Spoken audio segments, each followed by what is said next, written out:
So hello guys, welcome back to screen. In this part of the video we are going to discuss about the code I have used to show the experiment, which is our intruder system. It is also known as security alarm system. So guys, you can see here at the top it is written int button state equal to 0, which is our initial state of the IR sensor. That means when we don't upload any code into our microcontroller board, our IR sensor will be in the state 0 off. After this, you can see here it is written voice setup. In this voice setup, I have derived pin modes. You can see here it is written pin mode PA1 input. So our PA1 pin is input pin, which is connected to IR sensor. And after this, you can see here it is written pin mode PC14 output.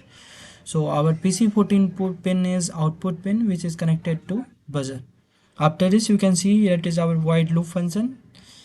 You can see it is written void button state digital rate PA1 if button state equal to high, digital write PC14 high. That means when we give input high, our output will also high.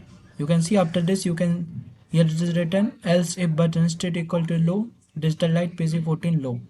That means when we give input low, our output will be also low. So guys, this was the total code I have written to show the experiment.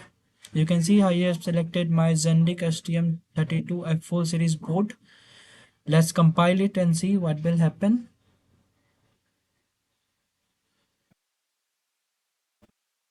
Guys, this will take some time. Let's wait for some time and see what will happen.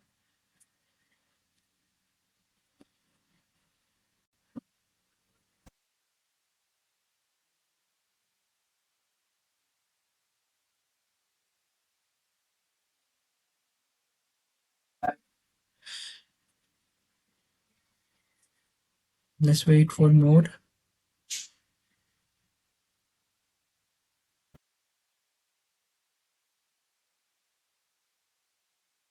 So guys, you can see it is written done compiling. So our code is perfectly working.